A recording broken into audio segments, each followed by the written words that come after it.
Welcome to Talk Commerce, where we talk about how merchants, agencies, and developers experience commerce. This week we interview TJ Gamble with Jamerson. We discuss BigCommerce and how the choice of a simple is often better than complex for your average merchant. We discuss his show, E-Commerceaholic, and how it has garnered worldwide fame. We close out the episode with another pitch for a hackathon in Orlando, Florida in 2022. Who doesn't love Disney World and hacking Magento or other software or whatever you want to do to get to Orlando, Florida? Magento Creative, partnering with the client to help fulfill their strategic growth, serving the world as an Adobe Gold partner and BigCommerce Elite partner.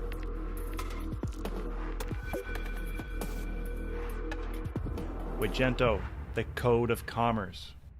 This episode is sponsored by eWay Corporation, the partner of choice for technology, infrastructure, and enterprise-level digital solutions. An AWS Select consulting partner. eWay Corporation, forward together.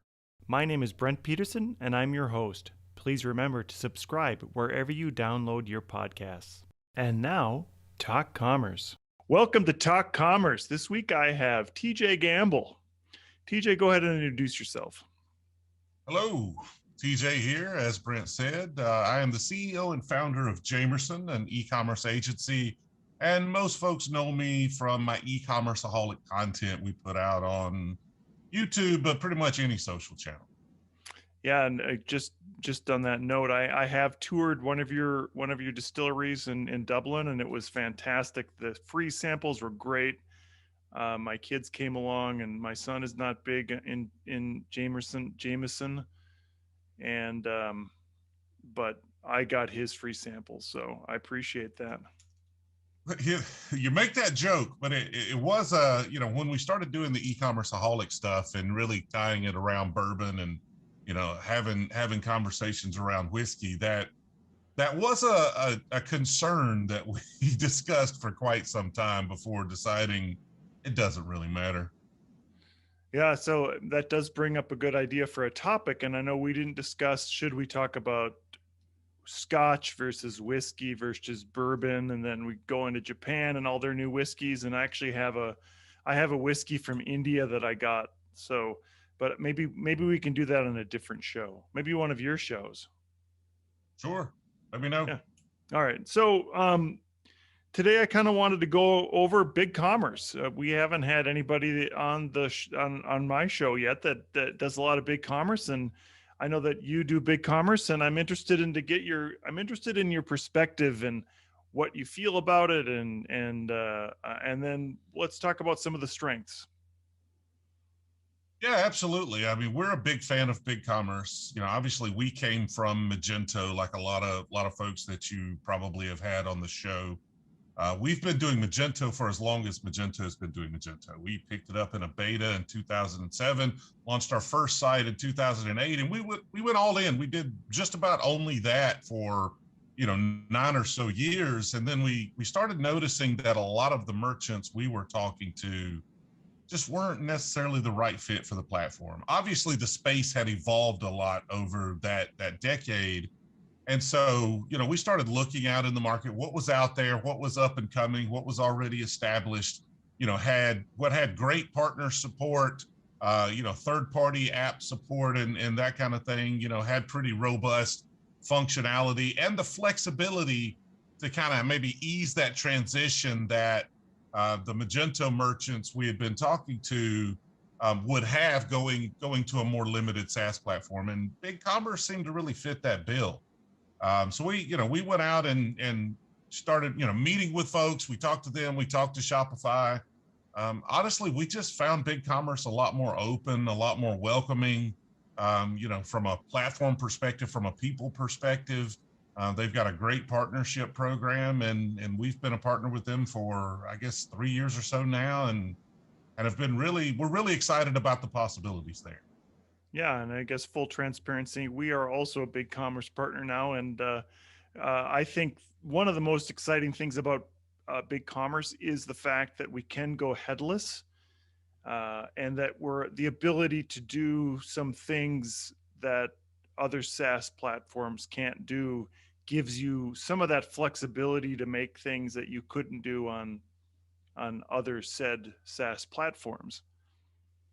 I think one of the initiatives even a couple of years ago when Nexus had WordPress on BigCommerce, if you remember that.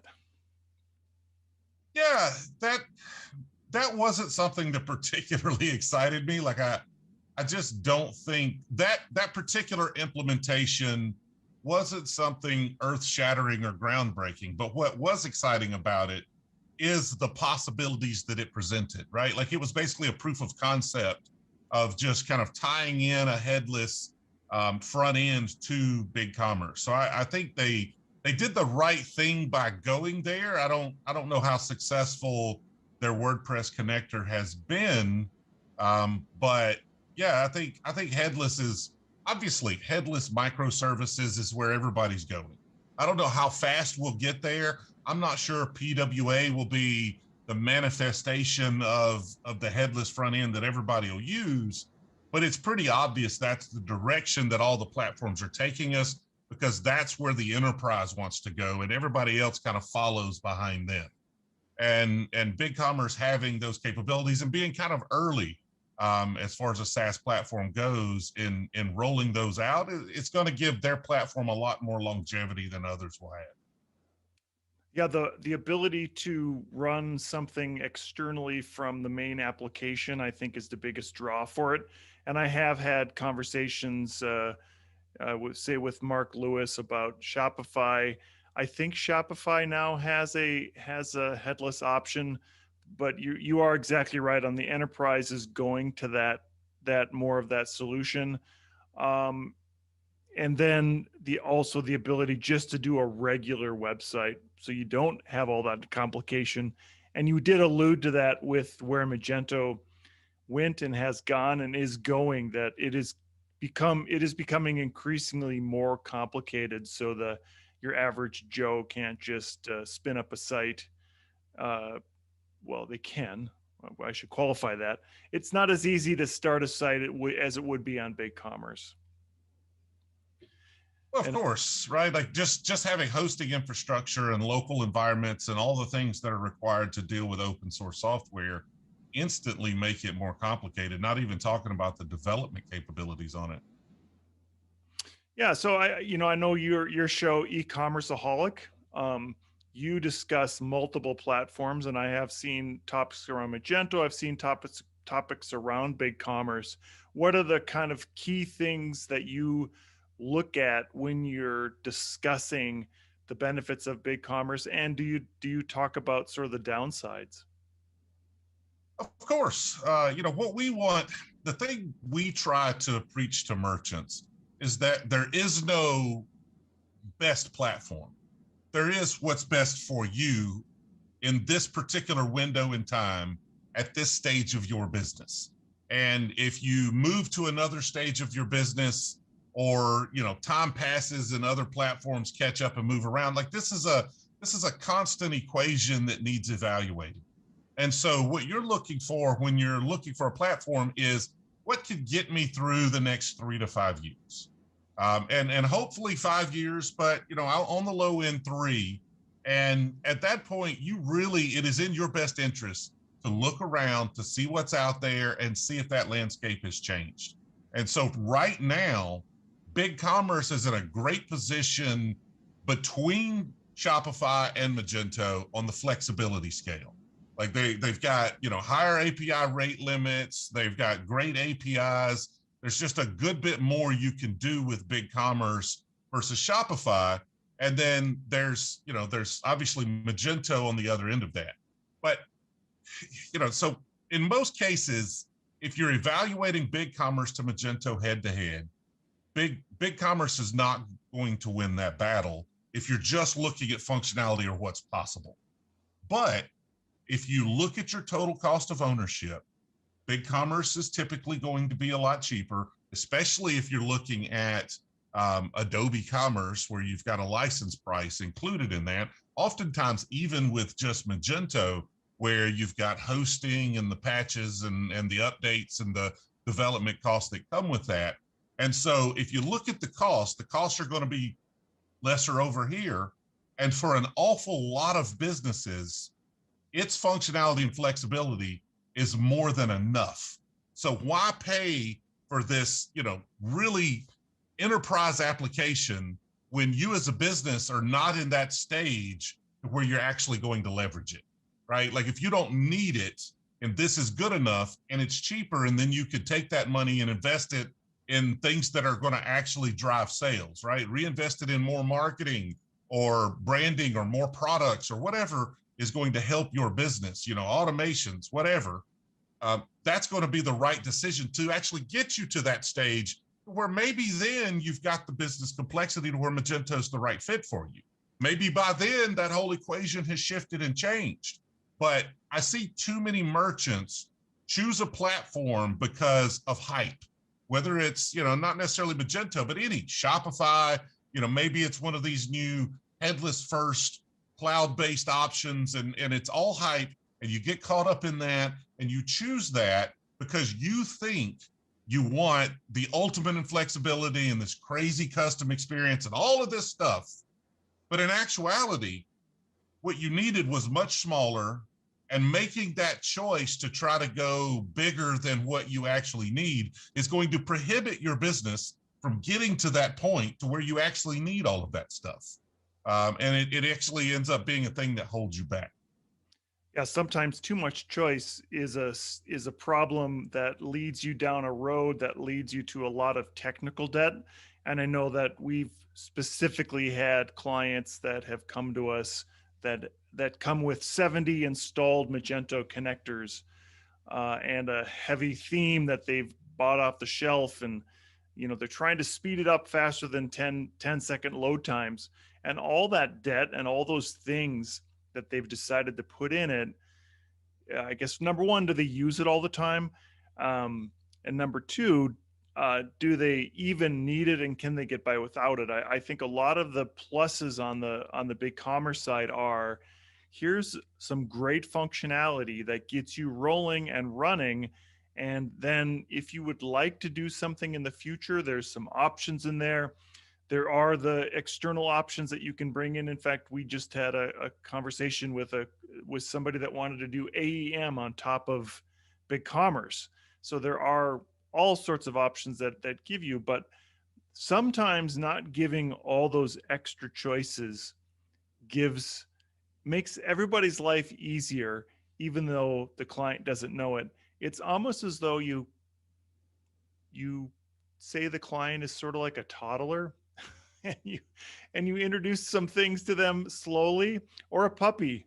Uh, yeah, I'm glad we're not talking about any specific clients right now, but if you treat it a little bit that way, knowing that 80% is going to get them 90% of their value, or whatever that number is, the BigCommerce really makes a lot of sense. Talking about 70 modules and that type of thing, I come from a background of really complicated Magento open source builds. Like we started doing Magento open source. That's really what we did for 4 or 5 years almost exclusively before we started landing some enterprise deals. And just because you can do something doesn't mean you should do something. And sometimes being on a platform with some limitations is the best thing a merchant could possibly do. When you could say, no, you can't do that, it's not possible, oftentimes that saves them from themselves. And having the flexibility of an open source platform allows people to oftentimes get themselves in trouble. Yes, absolutely. And I'm thinking specifically about our experience with Universal Music Group, where they had 1,000 different artist managers who wanted something, and if they were told, yes, that could be done, but it's going to be expensive, a lot of them were like, okay, let's just do it. And on the flip side, we've just started doing some smaller BigCommerce jobs, and the time to market is so quick that the client can get up and running very fast, and then they can continue to develop on it. So both the cost and the time to market for somebody that only needs something fairly simple is a great advantage. And then you're right about not giving them so many options will speed up all those things. And then the hidden costs, and I know there's hidden costs on all these from external modules and throughput, and Magento has hosting hidden costs, and um, the hidden costs I think on BigCommerce are if you need to have some external app connected, and then they start charging you on a per transaction basis. Certainly, that can be a hidden cost. I know that's a big, huge driver for Shopify on how they get extra revenue. But obviously, the hidden cost on Magento is its need to be upgraded every time a new patch comes out, and the the the client with the 70 modules makes it even more difficult to ensure that that upgrade goes smoothly. So the BigCommerce idea is where you have thousands and thousands of people that have just an API first, and BigCommerce can do those upgrades internally without anybody being affected. So just kind of circling around on finding talent and getting developers. Have you struggled with that on BigCommerce? Yeah, I don't know. Getting talent that's a tough question lately. Um, right now e-commerce is booming. Uh, I don't want to say fortunately, because it's not fortunate for anyone we had a pandemic, but COVID has obviously accelerated e-commerce. And so everyone's busy. Every business, every agency I talk to is busy. Every developer I talk to is busy. And that's definitely made it a tighter market for finding talent. We're also not as tied into sources of BigCommerce talent. Over the years, we've been to all these Magento events and we're connected to all of these folks. And there's, whole recruiter services devoted to just Magento talent. And so it's been moderately easy for us to uh, historically find those people when we needed them. Lately, it's obviously been a little tougher, but they're out there. You're just going to have to pay 50% more for them than you did a few years ago. But um, it's BigCommerce. There's not like an organized place to find them. On the flip side, though, it's a lot easier to train them. And so they don't need this really deep technical knowledge of the platform as long as they've done some web development, preferably some e-commerce development on any platform. Picking up BigCommerce has been fairly simple for them. Yeah. So the I think one thing that Magento is strong in is community. There's a great community around it. You did mention that in terms of going to the events. I would love to see more of this community-based BigCommerce events. But do you think that there is a place for a SaaS platform and the type of community that Magento has? Well, the question becomes, why does it need to be open source to have a community? In Magento's case, that community was driven by developers. That's what made that community so special. People online asking questions, answering questions. You have all of these hackathons and all of these things that really people are making their living on this platform tend to, grow together. And so that growing together is really what led to that community being as strong as it is. So why can't we have that on BigCommerce? Well, you don't have the big complex technical development aspect of it, but Shopify's community is pretty strong. It's mostly marketing and business folks, not necessarily developers, although there are obviously some developers mixed in. So yes, we can build that community. It's going to look a lot different than it does on Magento, but there's no reason we can't have it. Yeah, so maybe you'd have a conference where people look at each other rather than their shoes. That was a little bit It's of a joke. probably going to be a lot more conversations, a lot less, even hackathons and things. You could do that. I really think that's one of the problems with SaaS platforms right now is it's not what's possible on the platform. It's the limit to our imagination of what's possible on the platform, and not having necessarily great case studies, or at least not public open case studies as to some of the complex problems that people have solved leveraging the APIs and their own custom apps and things like that. So doing these hackathons, making it more technical, trying to have open source projects that solve problems on these SaaS platforms, well, that's only going to help. And PWA is probably a big part of that, because that is tied to BigCommerce, but that is a very complex technical thing that could, facilitate that same kind of technical audience.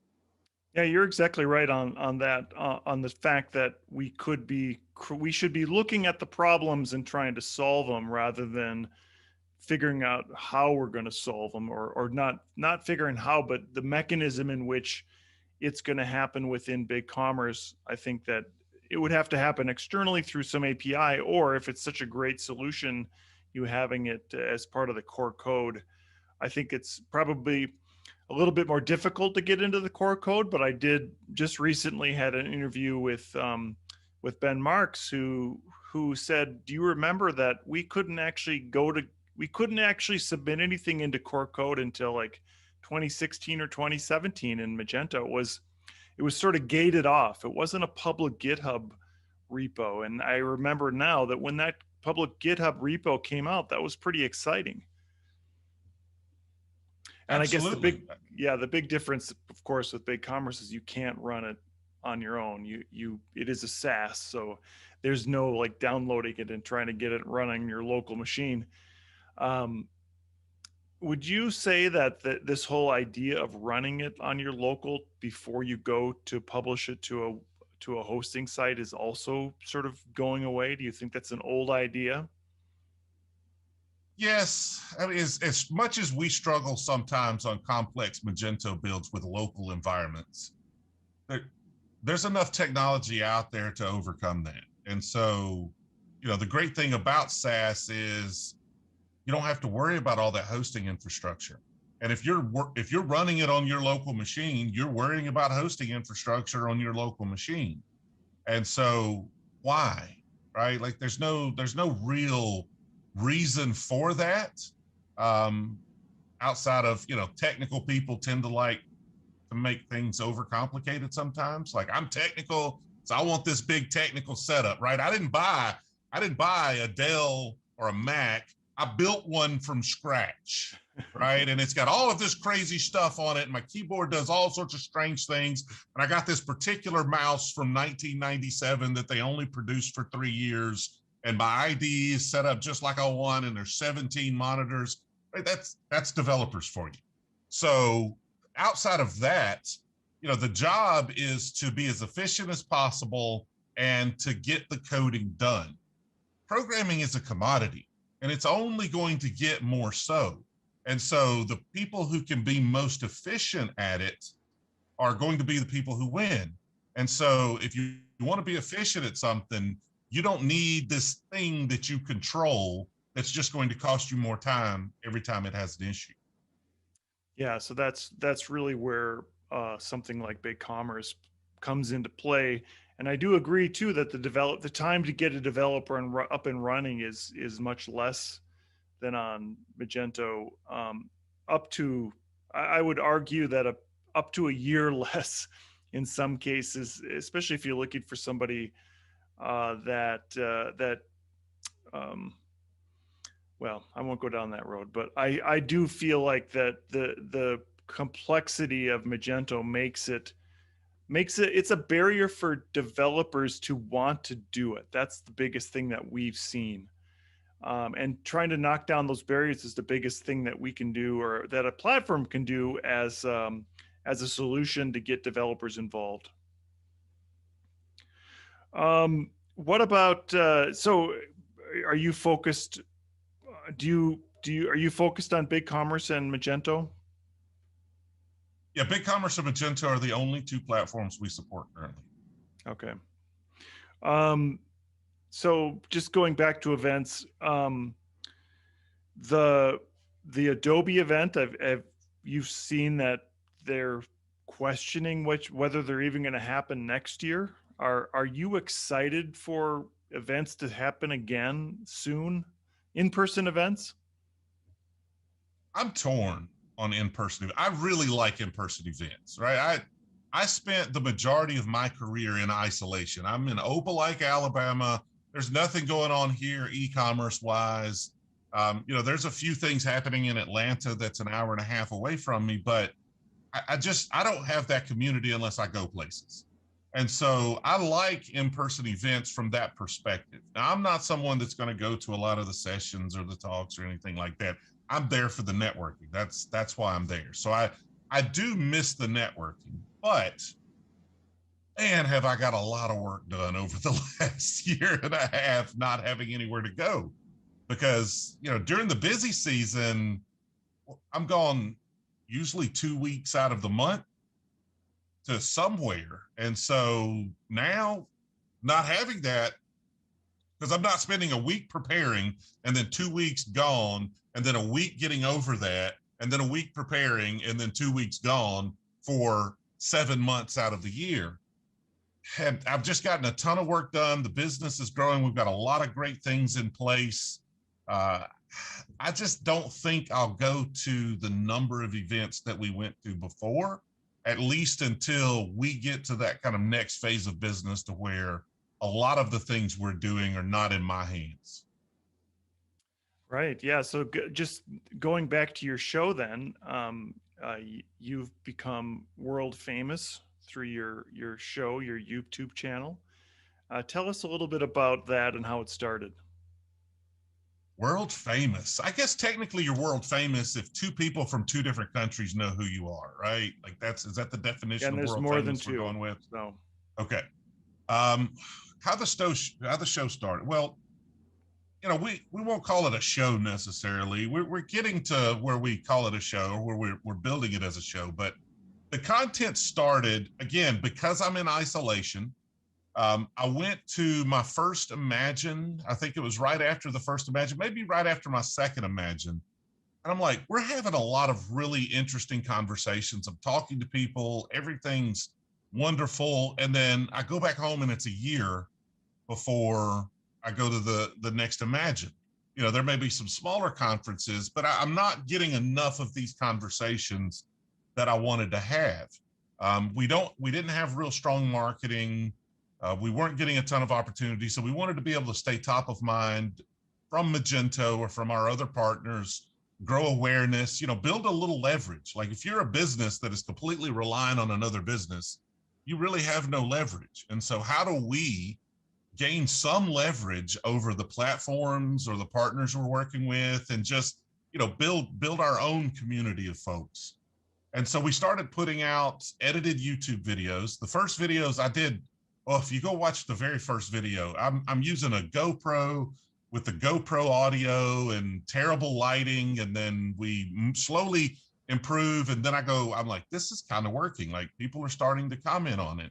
And so I went and bought a nice camera and a nice microphone, and we started putting out content with moderate regularity that rolled into live streams that we do fairly frequently. And over the years, we've been slowly evolving that into a little different type of content. Like we obviously want to stay top of mind with partners, and we want to but we want to benefit those partners as well. So we're trying to create more educational content. It's not really that beginner focused. It is really kind of that inside baseball, deep technical content, but presented in a way that is palatable for more business-minded folks. So in other words, we're talking about technical e-commerce, but we're doing it in a way that's hopefully fun, engaging, entertaining, to a merchant that's trying to grow an e-commerce business. And always having bourbon on hand. Is that correct? I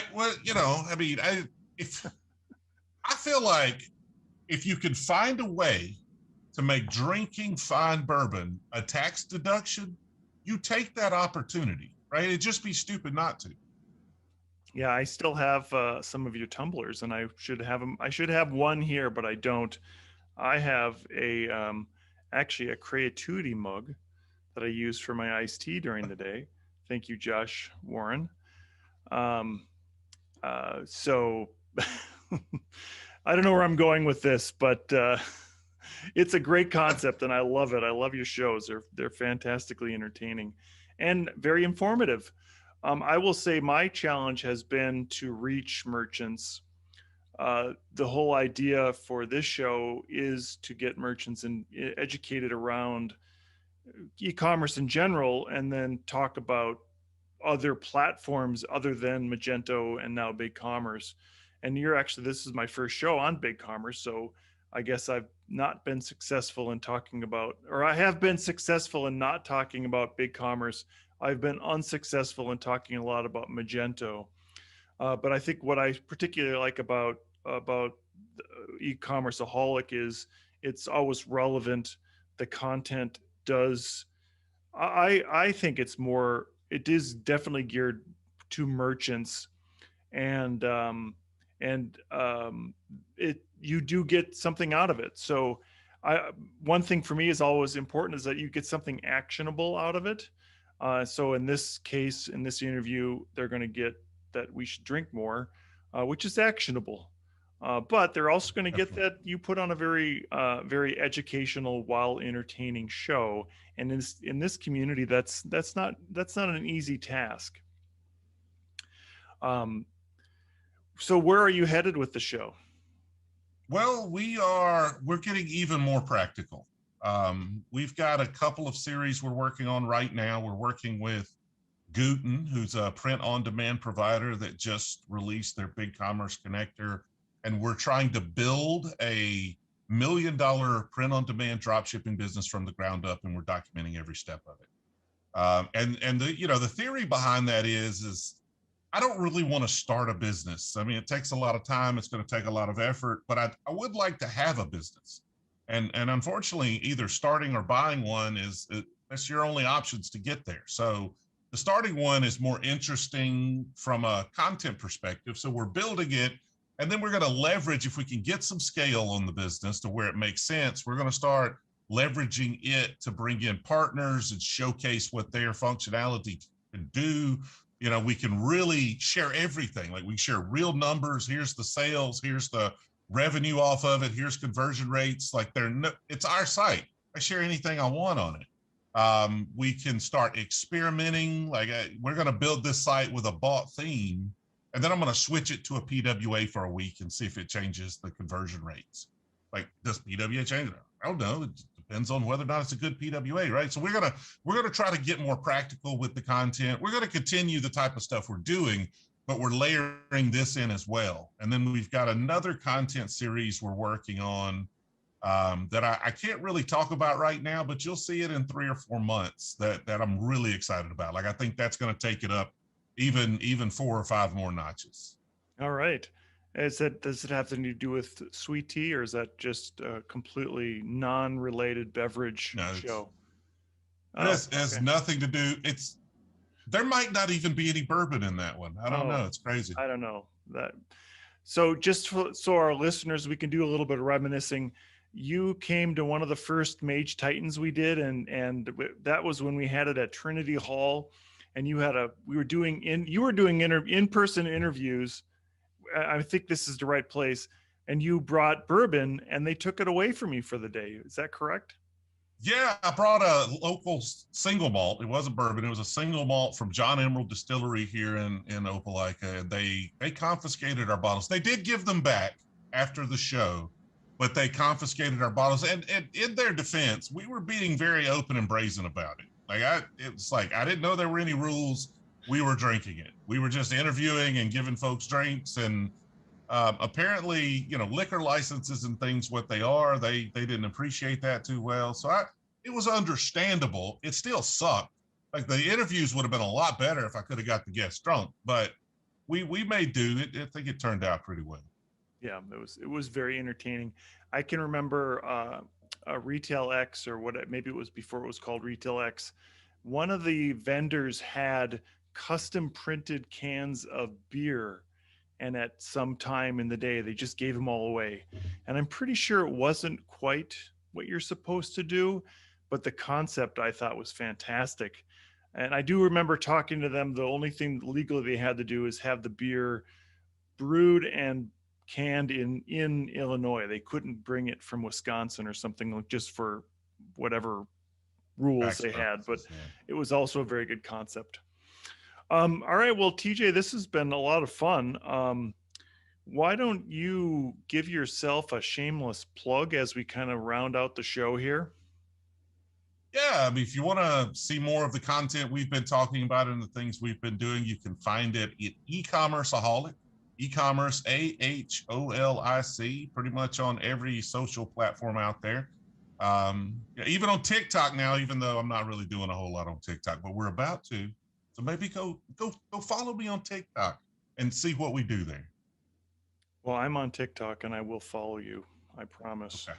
And I was early adopter of Magento on TikTok. I can't say I had a lot of traction, but again, I didn't stick with it. So I think any of these things, if you're going to do it, you have to stick with it. One thing that I would like to plug is that we are pushing an idea of a hackathon in Orlando, Florida in January. It would be an Adobe specific hackathon that we would do in person with X amount of people, whatever makes sense at the time. And then we would also have it global. So we did a hackathon this spring out of India. We did it globally. And I think we had 400 or 500 people sign up for that one. And I don't know why nobody's ever thought about doing a Magento event in Orlando, Florida. It seems like such a great idea. And by the way, it was Madeline Anderson's idea, and she had her honeymoon there. So apparently there's some kind of a park or something around there. Yeah. And so I was thinking, that Thursday or Friday we do some kind of a hackathon, maybe a small show or conference or get together, and then people would have the weekend to enjoy themselves in Florida. I know that you're in Alabama, so that's not exciting for you, but we're in Minnesota, which is at the other end of the country. I don't know if you knew that there's a states like going north of Kansas. There is still things that happen. And I think Gary used to work for you. He didn't even know what the shape of Wisconsin or Minnesota was. So there are places up north, and in the north, I don't know if you know this either, but like in January, it gets colder than 70 degrees Fahrenheit. So some of us like to go to Florida in January, where snowbirds. It's often above 70 degrees Fahrenheit. Hey, I'm game as long as it doesn't conflict with anything. I am game to go to Orlando anytime, because my wife will, if she hears there's a possibility for a tax deductible trip to Orlando, we take it every time. We've done that a few times. Well, it's only going to conflict against something that you want to do yourself. Well, that's okay. So there you go. As long as it's not anything important, we'll be good. All right. Well, thanks again, TJ, and this has been fun. And we will definitely have to do it again with topics around bourbon and sweet tea. Anytime, just let me know. Thanks a lot. Magento Creative, partnering with the client to help fulfill their strategic growth, serving the world as an Adobe Gold partner and BigCommerce Elite partner.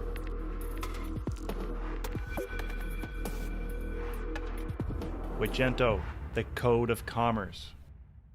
This episode has been sponsored by the partner of choice for technology, infrastructure, and enterprise-level digital solutions, an AWS Select consulting partner, eWay Corporation, Forward Together.